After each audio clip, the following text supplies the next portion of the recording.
Genghis Khan, his name, synonymous with both fear and reverence, echoes through history not just as a conqueror, but as a visionary leader who revolutionized warfare. Born Temujin, he rose from the harsh steppes of Mongolia to forge one of the largest empires the world has ever seen. His military strategies were not only effective, but notoriously brutal. His approach to empire building was marked by an unyielding drive and strategic acumen, imprinting his ruthless tactics indelibly both in the blood of his enemies and across the lands he dominated. These are the dark tales of his savagery. Number 1. The Iron Grip.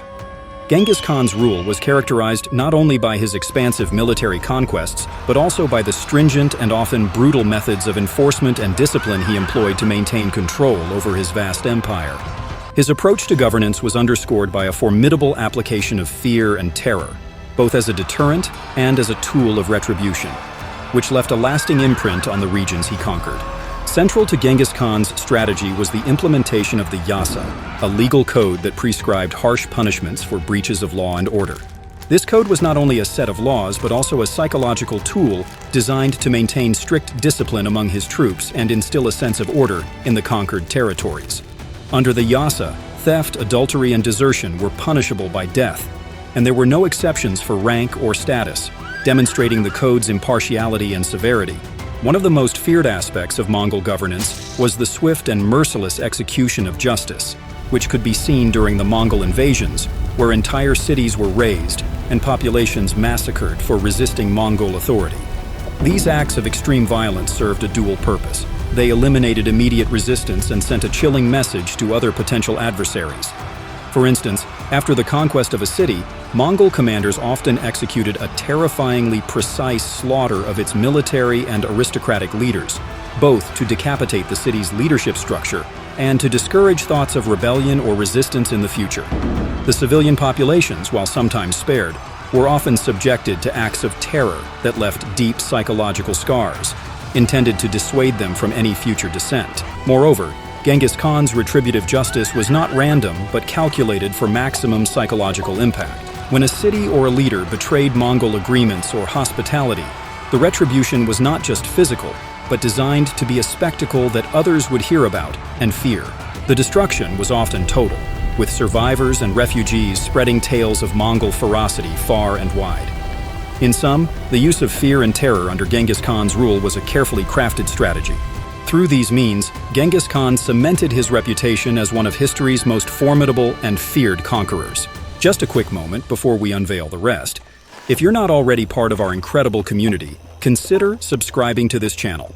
Stay up to date and never miss out on the latest insights. And now, let's go on.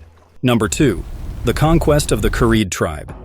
Genghis Khan's quest for supremacy extended beyond the major empires and affluent cities.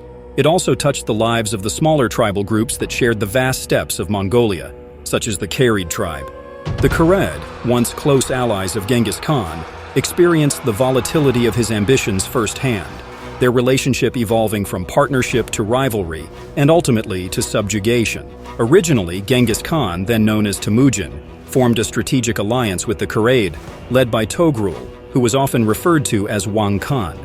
Together, they combated mutual foes such as the Tatars, strengthening their positions within the Mongolian plateau. However, as Temujin's influence grew, so did the tensions between the allies. By 1203, the relationship had deteriorated, culminating in a decisive conflict that was as much about power dynamics within Mongolia as it was about personal betrayal. Temujin's campaign against the Kharid was marked by its strategic execution.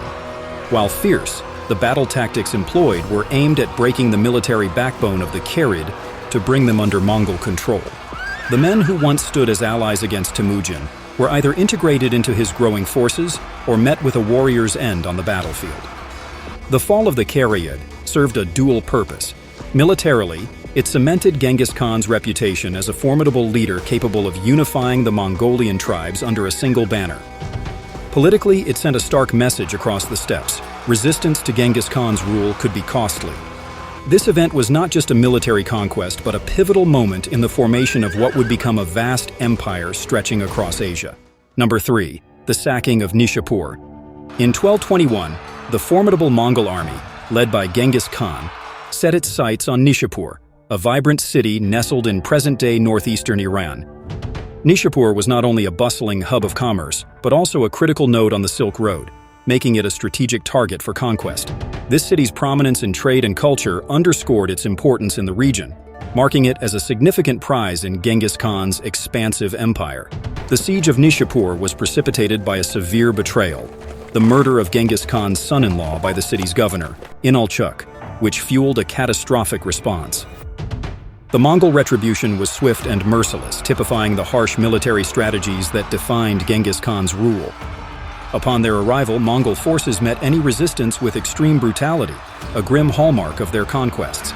Some historical accounts suggest that the carnage was so extensive that nearly 1.7 million people were killed. The devastation wrought upon Nishapur was not only a military maneuver, but also a severe blow to the cultural and intellectual vibrancy of the region. The city, once a beacon of art, literature, and science, was reduced to ruins, its cultural heritage laid waste alongside its buildings and inhabitants. The destruction extended broadly, impacting not just the human residents but the overall fabric of life within the city. Though reports of the complete eradication of all living beings are generalized and reflect the intense fear and respect the Mongol tactics inspired in contemporaries and later historians.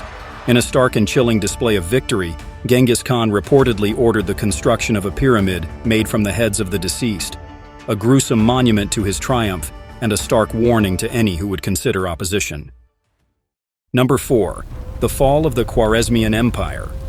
In the early 13th century, the Khwarezmian Empire, a thriving state strategically positioned along vital trade routes in Central Asia, became a pivotal target in Genghis Khan's expansive ambitions. This region's wealth and its pivotal role in commerce made it a valuable asset, crucial for Mongol aspirations of expanding into West Asia. Genghis Khan initially sought to integrate this prosperous empire into his world through peaceful means. He extended an olive branch by sending a 500-man caravan to establish diplomatic ties and foster trade relations. However, this gesture was met with suspicion by Shah Muhammad II of Khwarezm, who perceived it as espionage and ordered the execution of the entire Mongol delegation. This drastic action severed the possibility of a peaceful integration, prompting Genghis Khan to resort to warfare as a means of retribution and conquest. The Mongol response was a campaign marked by its ferocity and meticulous organization. Led by an army of approximately 200,000, the campaign began with the brutal siege of Otrar, where the governor responsible for the massacre of the Mongol traders met a gruesome fate, allegedly executed by having molten silver poured into his eyes and ears. As the Mongol forces advanced, major cities such as Bukhara, Samarkand, and Khiva fell one after the other. These conquests are often described in historical texts with vivid details of rivers running red with blood and once bustling bazaars turned to ruins. The cultural and human impact of these conquests was profound. The Mongols' systematic destruction of cities led to a significant loss of knowledge, with countless libraries burnt and scholars killed, leaving an intellectual void in Central Asia. The demographic changes were equally drastic, with mass killings and forced migrations altering the region's ethnic and cultural landscape for generations.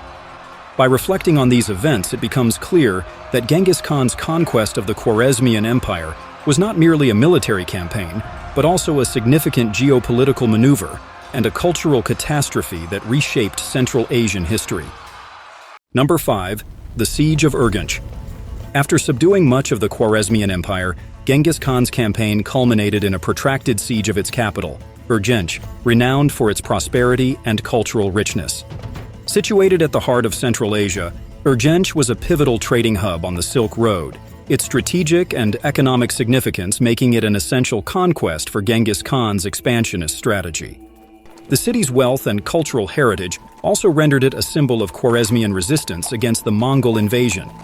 The Mongol approach to the siege of Urgench showcased their advanced military tactics and engineering prowess.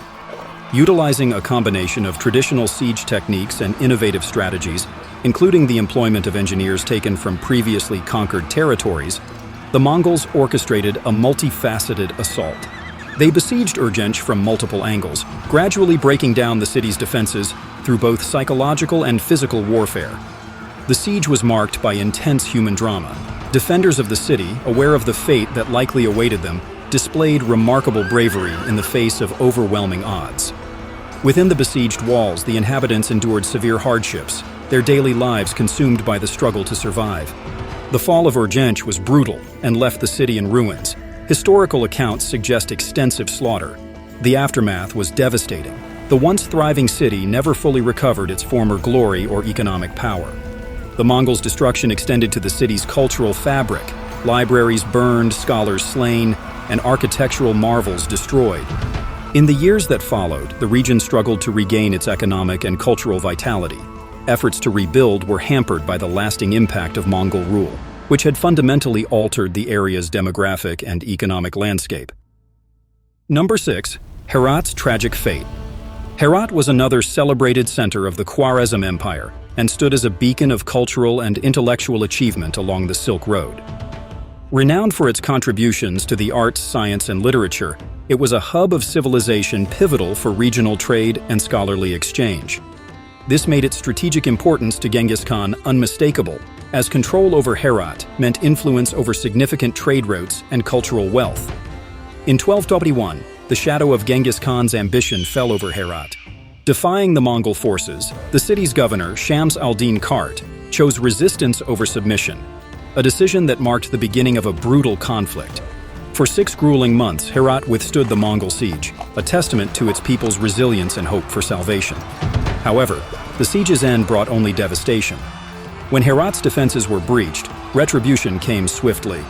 The Mongols, under Genghis Khan's orders, unleashed a massacre that left the streets drenched in blood, a horrific scene so extreme that historical accounts liken rivers flowing red. It was reported that each Mongol soldier was commanded to kill numerous civilians, contributing to a death toll that, although likely exaggerated, underscored the sheer scale of the carnage. Following the slaughter, the city itself was consumed by fire. Majestic palaces, vibrant markets, and grand mosques that had stood as symbols of Herat's cultural richness were reduced to ruins. The city, once bustling with life and activity, became a silent witness to its own desolation. The aftermath of the siege was a city in ruins, its fabric torn apart not just physically, but culturally and economically. Herat struggled to recover from the severe blow it had suffered. The population was decimated, and its economic structures were shattered, leaving a once thriving city struggling to regain its former status. Number 7. The conquest of the Jin dynasty. Genghis Khan's ambitions extended far beyond Central Asia, targeting the affluent regions of northern China governed by the Jin dynasty. The Jin, a formidable power that once dominated northern China, initially dismissed the Mongols as insignificant barbarians, a misjudgment that would cost them dearly. The Mongol invasion began in 1211, marking the start of a relentless campaign that would dramatically alter the region's fate. The Mongols, motivated by a strategic desire to control the Jin's wealthy territories and secure their expanding empire's borders, launched a series of fierce attacks. These invasions were not merely military maneuvers, but also calculated efforts to dismantle the economic foundations of the Jin dynasty, ensuring Mongol dominance over crucial trade routes and resources. The Siege of Zhengdu, modern Beijing in 1215, stands out as one of the most intense episodes of this campaign. The city, under siege for over a year, experienced extreme hardship and devastation. When Zhengdu finally fell, it was subjected to ruthless pillaging and widespread slaughter, characteristic of Mongol warfare. The destruction was profound, with the once thriving city reduced to ashes, its treasures looted, and its people either killed or enslaved. Throughout the Mongol campaign, the brutality exerted on the cities and their inhabitants was staggering. The systematic approach to warfare included the destruction of vital infrastructure, such as farmlands and city walls, which left enduring scars on the landscape and its people. The protracted conflict with the Jin dynasty continued well past Genghis Khan's death, culminating in the dynasty's downfall under the rule of his successors. It was a testament to the strategic planning initiated by Genghis Khan, whose policies and military strategies laid the groundwork for the eventual Mongol victory. In addition to the tangible losses of wealth and life, the Mongol invasions led to significant cultural and intellectual deprivation for the Jin dynasty. Skilled artisans and craftsmen were often captured and relocated to Mongolia, stripping the Jin of valuable human resources and further debilitating their capacity to recover. Number 8. Tales of Terror. As said earlier, Genghis Khan's military campaigns are synonymous with a degree of brutality that has been both revered and reviled throughout history. Among the various tactics attributed to him, the use of human shields is a particularly stark example of the ruthlessness ascribed to his conquests. According to tales from the period, Genghis Khan's forces employed human shields to protect themselves from enemy arrows and attacks during their invasions. This tactic not only shielded the Mongol warriors, but was also intended to psychologically destabilize the enemy, who might hesitate to strike for fear of harming their own people. These human shields were drawn from the ranks of prisoners taken in earlier conquests, pushed to the front lines irrespective of their age or gender, their lives deemed expendable in the strategic calculations of the Mongol army. One of the most notorious episodes often cited is the aftermath of the conquest of Nishapur, where, it is claimed, the Mongols used the city's survivors as human shields in subsequent battles. Such accounts highlight not only his supposed strategic acumen, but also an extreme disregard for human life, amplifying his fearsome reputation. Furthermore, the strategic use of human shields is said to have served a dual purpose, providing physical protection and sowing seeds of psychological warfare. The presence of familiar faces among the front line could indeed cause reluctance and moral distress among the defending forces, potentially crippling their effectiveness in combat. This aspect of Genghis Khan's warfare strategy, while compelling, illustrates how legends can intertwine with historical facts, creating a hybrid image of a conqueror whose campaign tactics were as strategically brilliant as they were merciless. Number 9. The human cost of conquest. Genghis Khan's campaigns left a trail marked by not only conquest, but also by the systematic forced migrations and enslavement of the populations that survived. These measures served multiple strategic purposes. They reduced the chances of rebellion in conquered areas by dispersing the local populations, and simultaneously bolstered the Mongol Empire with new labor and military resources. Throughout the Mongol expansion, entire communities from subdued regions were uprooted and relocated. Families were often separated from their ancestral lands and sent to distant parts of the empire where their skills could be exploited to benefit Mongol interests, or where their presence would strengthen Mongol control. This dislocation was not only physical, but cultural, as it diluted and sometimes erased local traditions and social structures. Enslavement was a grim reality for many. Captured men, women, and children were assigned roles that ranged from menial laborers to craftsmen in the Mongol courts. Skilled workers, such as artisans, were particularly valued for their ability to contribute to the empire's cultural and economic projects. Furthermore, young boys were frequently taken from their families to be trained as soldiers for the Mongol armies, a practice that ensured a steady supply of loyal and culturally integrated warriors. The fate of captured enemy combatants was similarly harsh. They were often forced into slavery, serving either in the labor force or as expendable troops in the Mongol military campaigns. This practice not only provided the Mongols with essential labor and augmented their military might, but also served as a potent symbol of Mongol supremacy over their adversaries. These practices of forced migration and enslavement had lasting impacts on the demographic and cultural landscapes of the regions under Mongol control. They facilitated significant shifts in population and contributed to a blend of cultures within the empire, although often at the cost of great human suffering and loss of cultural heritage.